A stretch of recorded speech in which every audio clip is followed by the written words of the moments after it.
오늘 추수감사주일 예배에 오신 우리 사랑하는 성도님들 주의 이름으로 축복하고 사랑합니다. 오늘은 하나님께 감사할 이유 라는 제목으로 이 추수감사주일 말씀을 전하기로 합니다. 오늘 이 추수감사주일을 맞이하여 우리가 왜 하나님께 감사해야 하는지 그 이유를 함께 살펴보기로 합니다.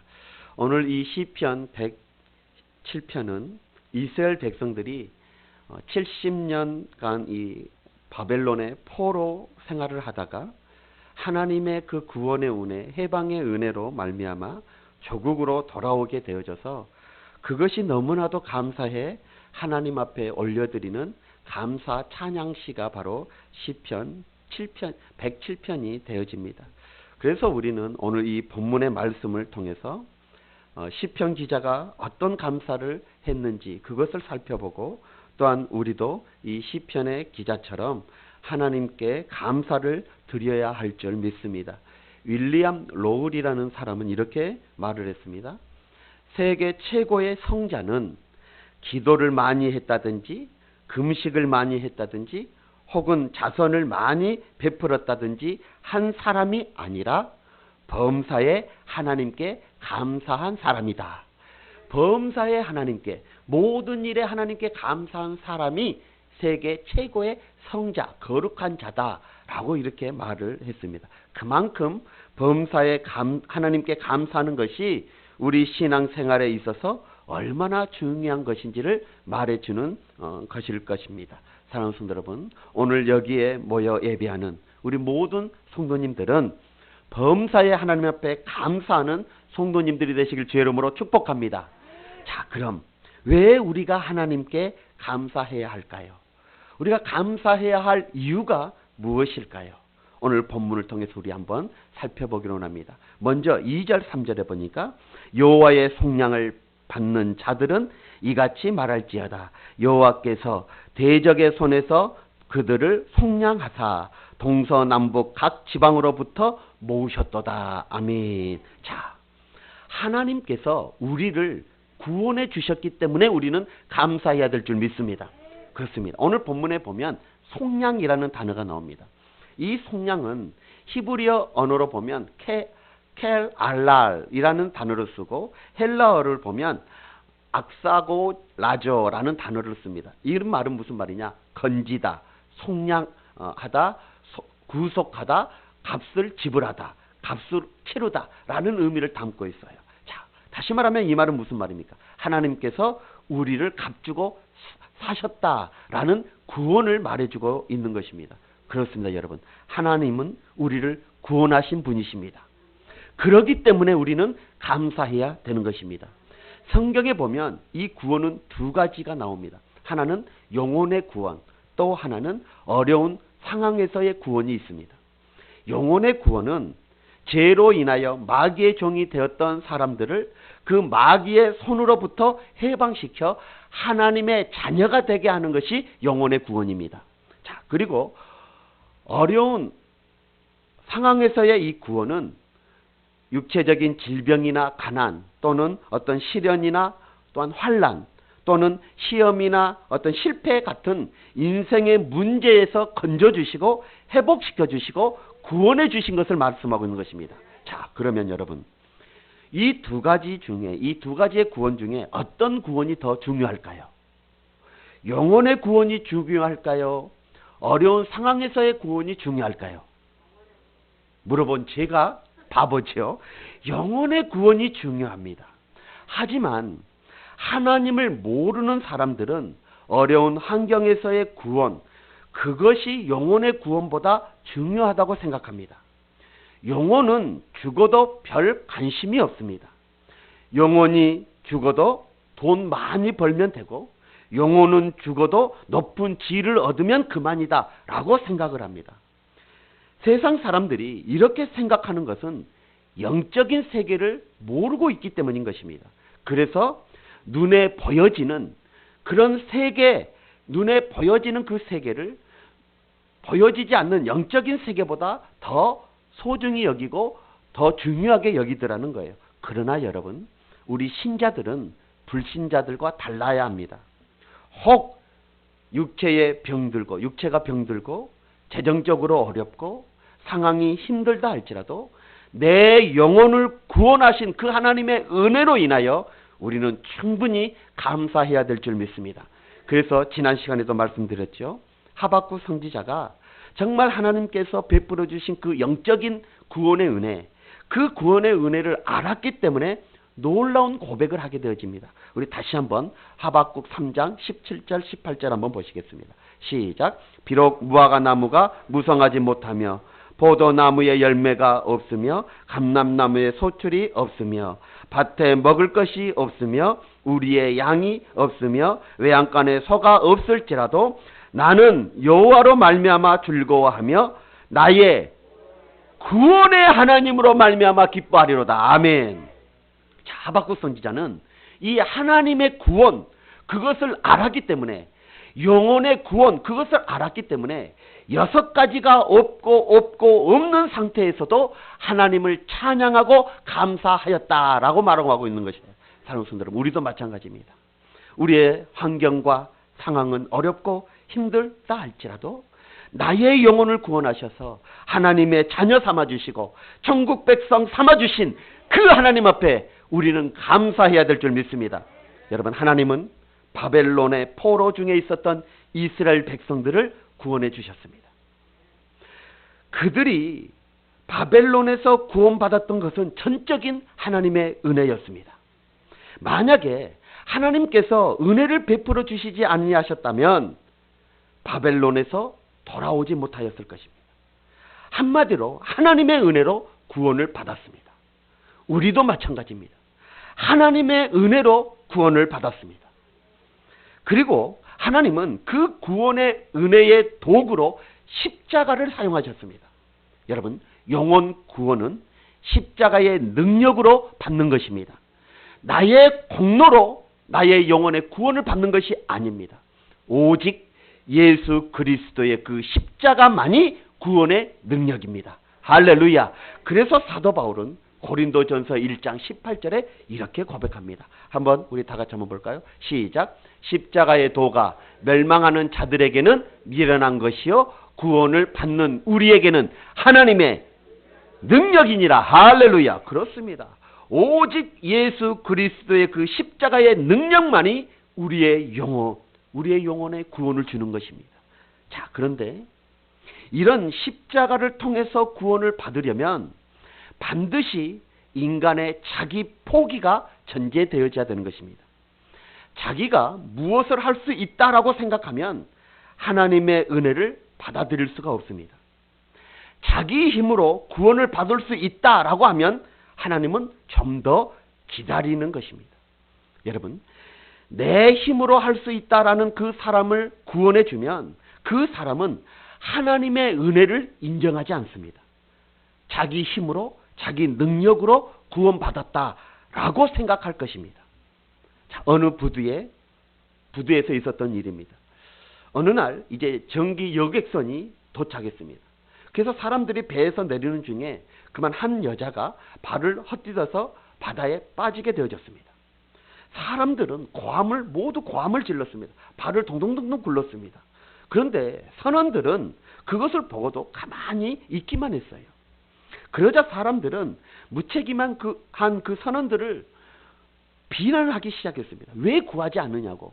지금 저렇게 여자가 죽어가고 있는데 왜 구하지 않느냐고 계속 비난만 했어요. 선원들은 그래도 그 물속에 빠져있는 그 여자를 구하려 하지 않았습니다.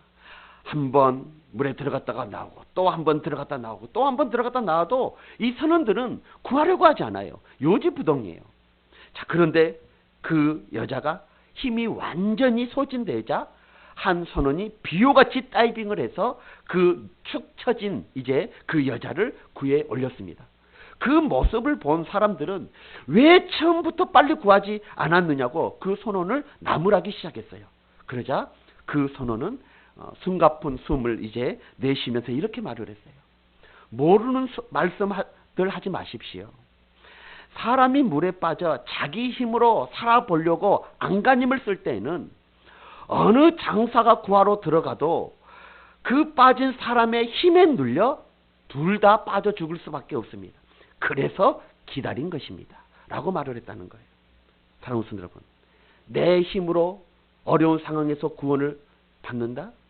내 힘으로 내 영혼을 구원을 받는다? 이것은 하나님이 지금 이 선원들처럼 기다리고 있는 거예요. 여러분, 내 힘으로 구원이 얻어지는 것이 절대 아닙니다. 오직 하나님의 은혜, 오직 예수 그리스도의 십자가의 능력, 그것으로만이 우리는 구원을 받을 수 있는 것입니다. 또 한 가지, 여러분, 하나님께서는 우리의 이 어려운 상황에서 자기 백성들을 구원하시기 원하시는데, 그런데 반드시 하나님께서는 그들이 하나님을 찾고 기도하기를 기다리고 계시는 거예요. 여러분, 기도가 무엇입니까? 나는 연약합니다. 나는 부족합니다. 나는 할 수 없습니다. 그러니 하나님이 도와주십시오. 그러니 하나님이 해결해 주십시오. 라는 자기 포기의 표현이 기도가 아니겠습니까? 여러분, 성경을 한번 보십시오. 성경의 많은 경우에 하나님은 자기 백성의 부르짖음을 들으시고 그 어려운 상황 속에서 구원해 주셨던 것을 보게 되어집니다. 죄송합니다. 잠시만요.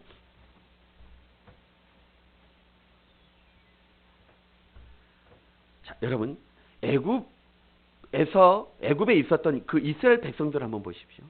바로의 압제의 그 고통을 당할 때 하나님 앞에 부르짖게 되어집니다.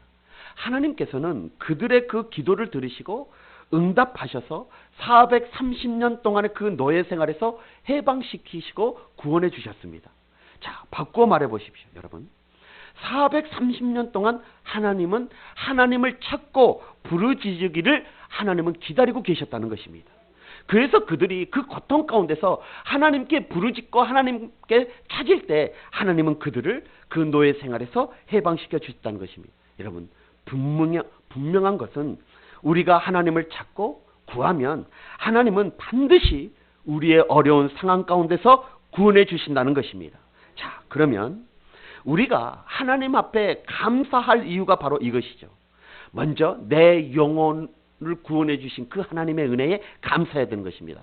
뿐만 아니라 지금도 우리의 기도를 들으시고 수많은 어려운 상황 속에서도 우리에게 구원의 역사를 행하시고 계시는 그 하나님 앞에 우리는 마땅히 감사해야 될 줄 믿습니다. 할렐루야. 자, 먼저는 뭐래요? 내 영혼을 구원하신 하나님 앞에 감사해야 되고, 두 번째로는 나의 기도를 들으시고 어려운 상황 속에서도 언제나 우리를 구원해 주시는 그 하나님 앞에 우리는 감사해야 될 줄 믿습니다. 두 번째로, 자, 오늘 본문에 보면 정말 우리가 하나님 앞에 감사해야 될 이유가 있습니다. 그것은 뭐냐? 한번 따라볼까요? 우리의 기도를 들어주시기 때문에 감사해야 됩니다.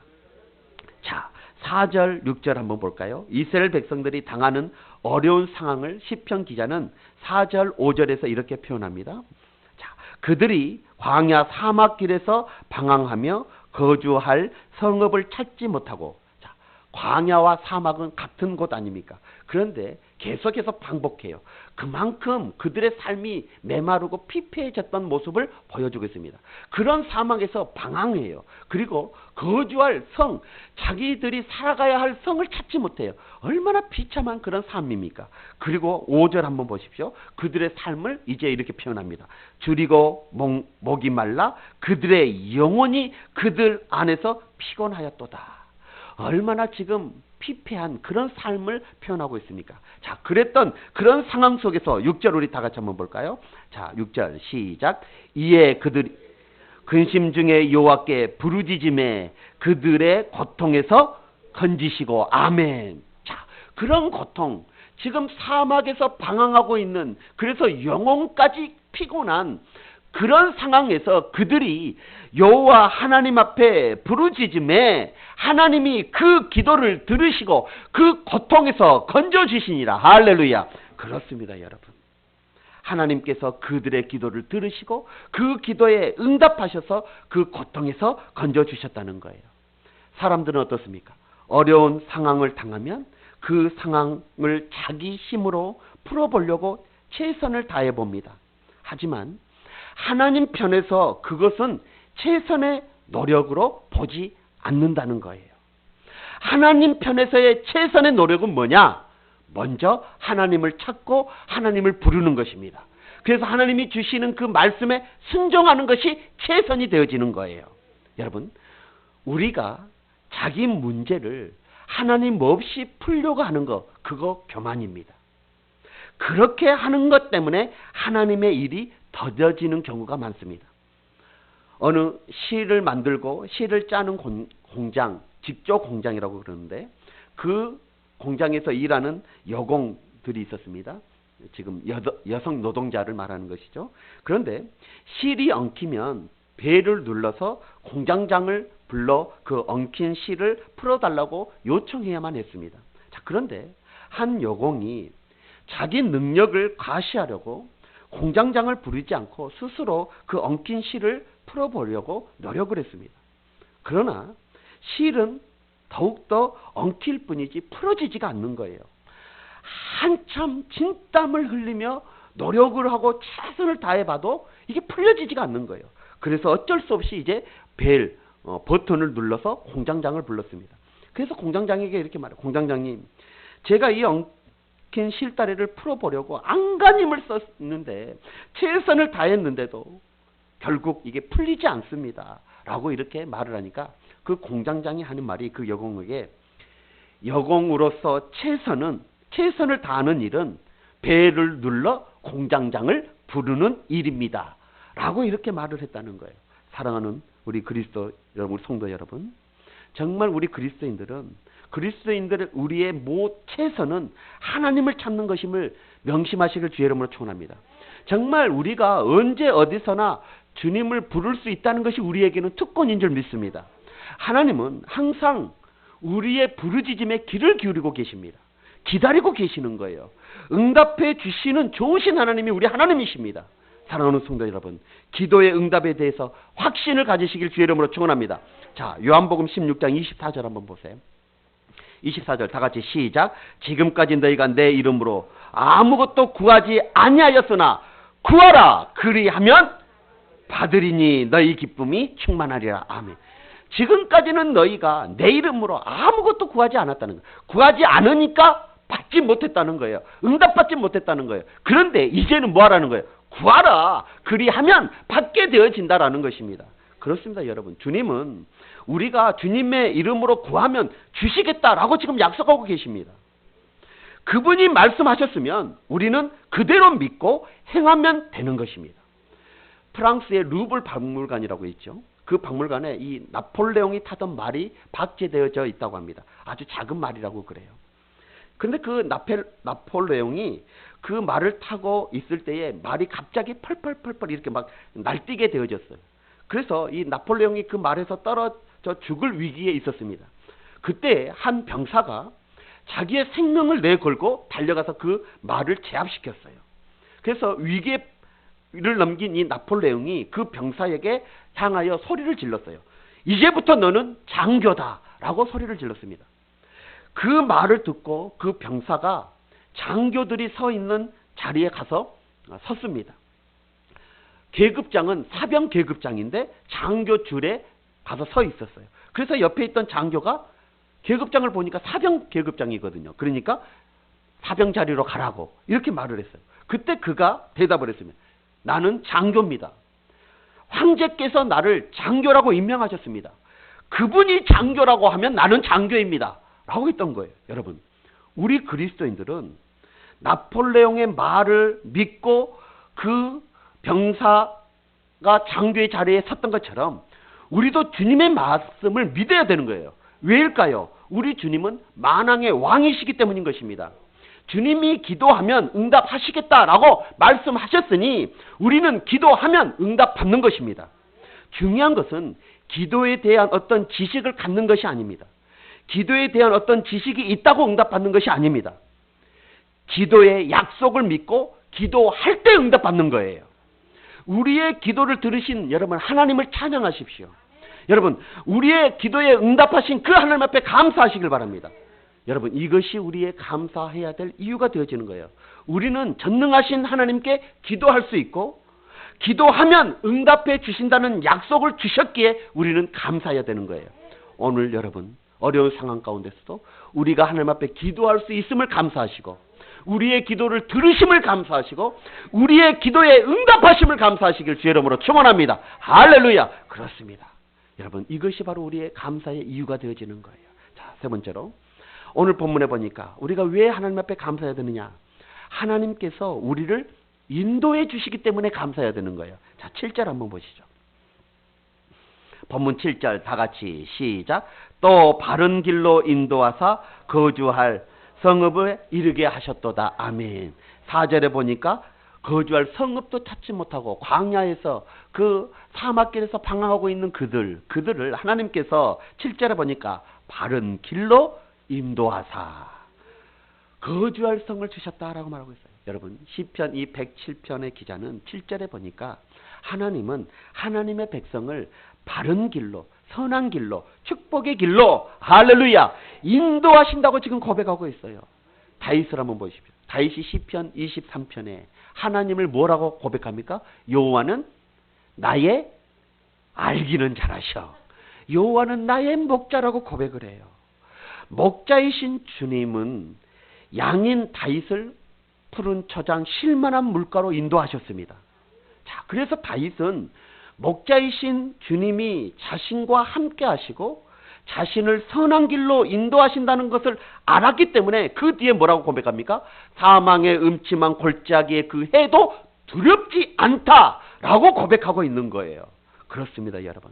하나님께서는 우리 하나님의 백성, 자기 백성들을 인도하시는 방법이 두 가지가 있어요. 그게 뭐냐? 첫 번째로는 우리에게 우리 마음에 강한 소원을 주십니다. 소원을 불어넣으셔 주셔요. 그 소원을 사로잡히게 하십니다. 그래서 그 소원의 항구로 인도하시는 방법으로 우리를 인도해 가셔요. 우리 오늘 본문 107편 30절 한번 보세요. 30절 다 같이 한번 볼까요? 시작. 그들이 평온함으로 말미암아 기뻐하는 중에 여호와께서 그들의 바라는 항구로 인도하시는도다. 바라는 항구, 소원하는 항구, 그 항구로 인도하시는 거예요. 여러분, 애굽에서 나오는 이스라엘 백성들에게 하나님께서 젖과 꿀이 흐르는 땅, 가나안 땅에 대해서 강력한 소원을 갖게 하셨어요. 그래서 우리에게 가나안 땅, 젖과 꿀이 흐르는 그 엄청난 축복의 땅, 그 땅을 소원하게 하셨던 거예요. 그래서 그들은 그 가나안 땅으로 가기를 원했던 것입니다. 여러분, 그 소원을 품고 가기를 원하신 방법으로 하나님은 그들을 인도해 가셨던 것을 보게 되어져요. 자, 그래서 사도 바울은 빌립보서 2장 13절에 이렇게 말을 해요.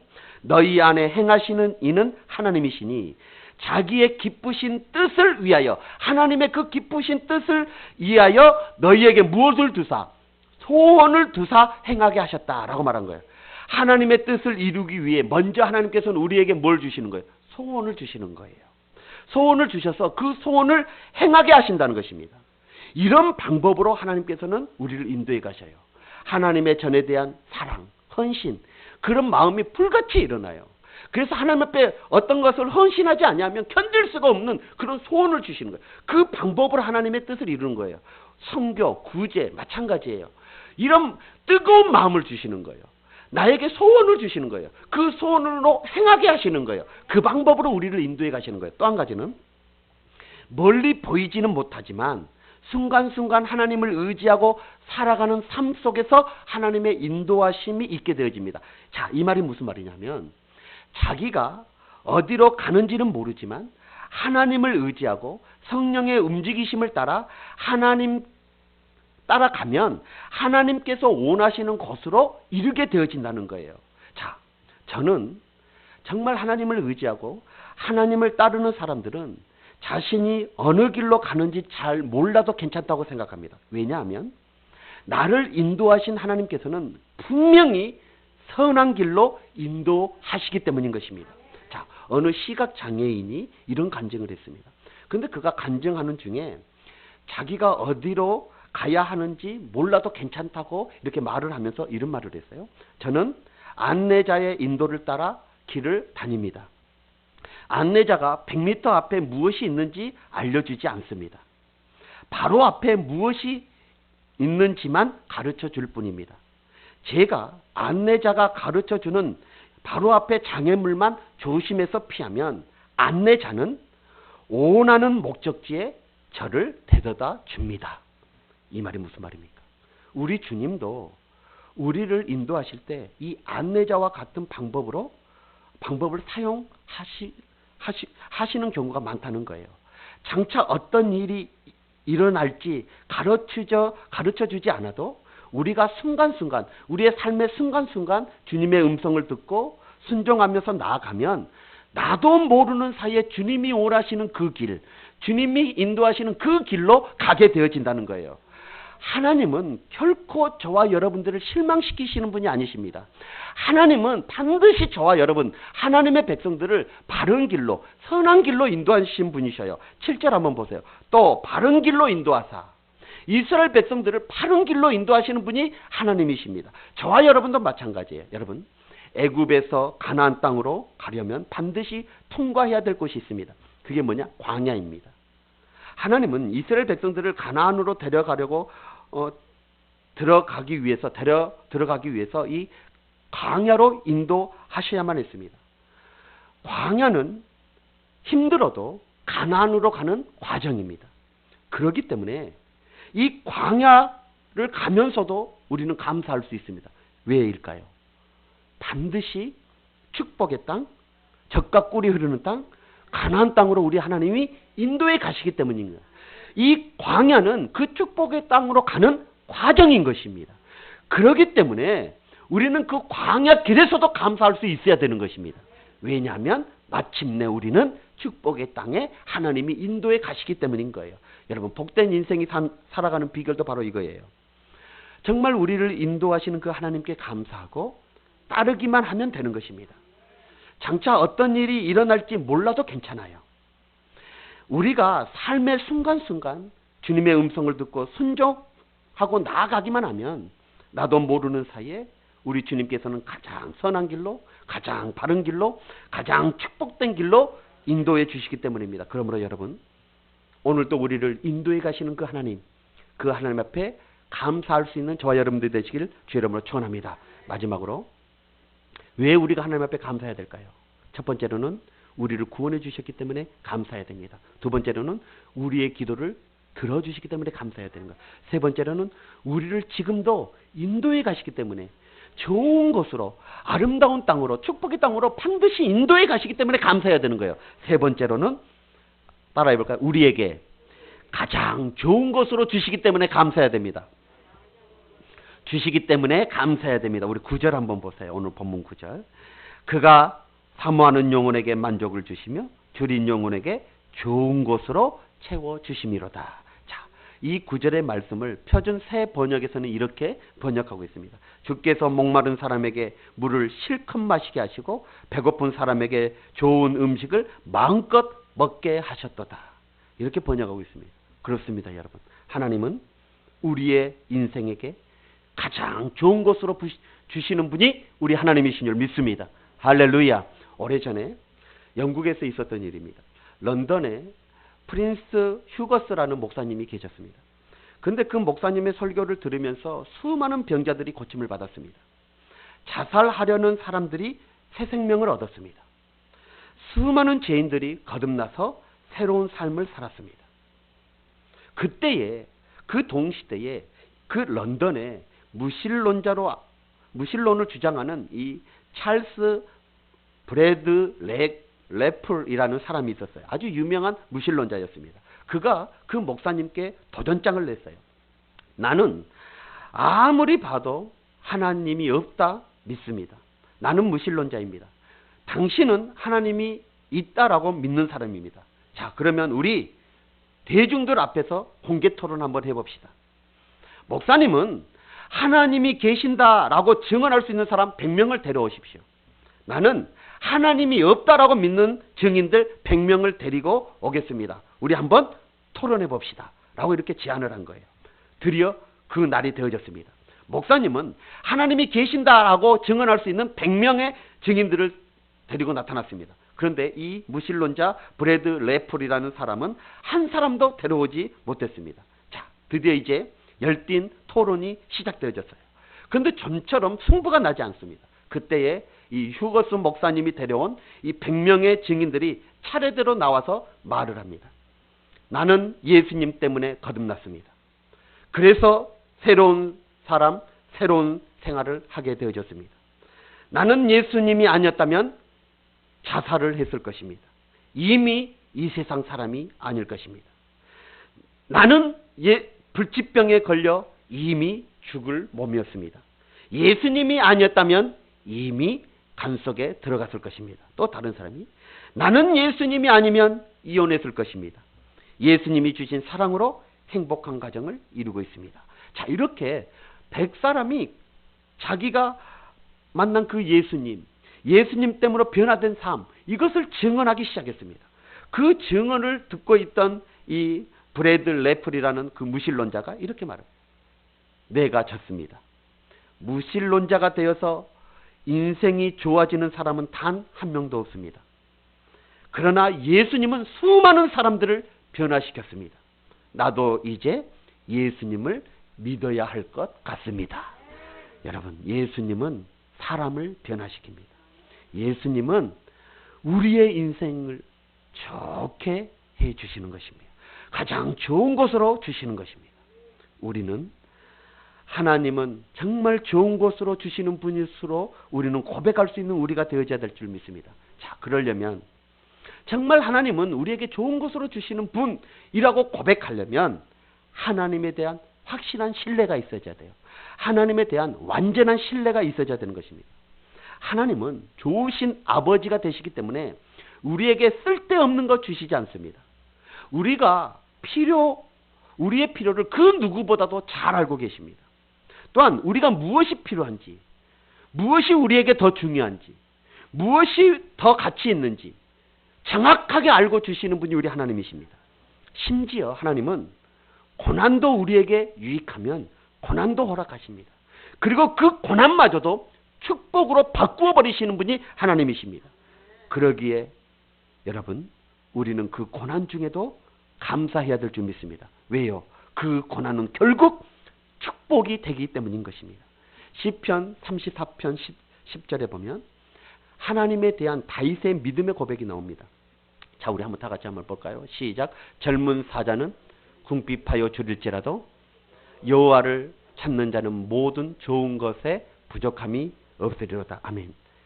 다윗의 이 고백은 여호와를 향한 완전한 신뢰에서 나오는 표현이요 고백입니다. 여러분, 사냥의 명수, 사냥의 제왕, 그것이 무엇입니까? 사자 아닙니까? 자, 그런데 오늘 본문에 보니까 젊은 사자라고 했어요. 젊은 사자는 얼마나 사냥에 뛰어나겠습니까?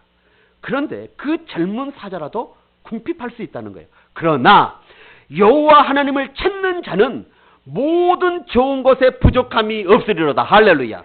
왜일까요? 하나님께서 모든 좋은 것을 풍족하게 채워주시고 우리에게 부어주시기 때문임을 믿습니다. 여러분, 다윗이 이 시를 쓸 때는 어떤 상황이었냐면 도망가다가 이 사울 왕에게 쫓겨나서 도망가다가 끝내는 적국인 블레셋 땅에 들어가서 침을 이 수염에 흘리면서 미친 척까지 하는 그런 상황 속에서 지금 이 시를 썼던 것입니다. 여러분, 이러한 비참한 상황 가운데, 이러한 어렵고 힘든 환경 가운데서도 정말 하나님을 완전히 신뢰하지 않는다면 이런 표현이 결코 나올 수가 없는 거예요. 사랑하는 성도 여러분, 우리도 어떤 상황에서도 가장 좋은 것으로 주시는 그 하나님을 확신하십시오. 가장 좋은 것으로 주시는 그 하나님을 완전히 신뢰할 수 있는 믿음이 있으시길 주의 이름으로 축원합니다. 하나님께서는 저와 여러분들을 모든 상황을 동원해서라도 신실한 하나님의 사람으로 만들어가기를 원하십니다. 심지어 고난도 사용하신다는 것을 여러분 잊어서는 안 됩니다. 그래서 성경은 우리에게 이렇게 말합니다. 현재의 고난은 장차 나타날 영광과 촉기 비할 수 없다라고 말하고 있는 것입니다. 여러분, 이런 차원에서 봤을 때 고난도 내게 유익이고 고난은 우리에게 축복의 통로가 되어지는 것입니다. 그러므로 우리는 항상 가장 좋은 곳으로 주시는 좋으신 그 하나님 앞에 감사할 줄 아는 우리 성도들이 되어져야 될 줄 믿습니다. 반주. 좋으신 하나님, 좋으신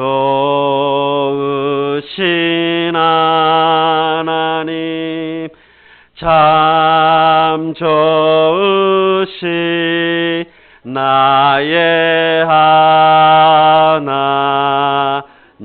2절 우리의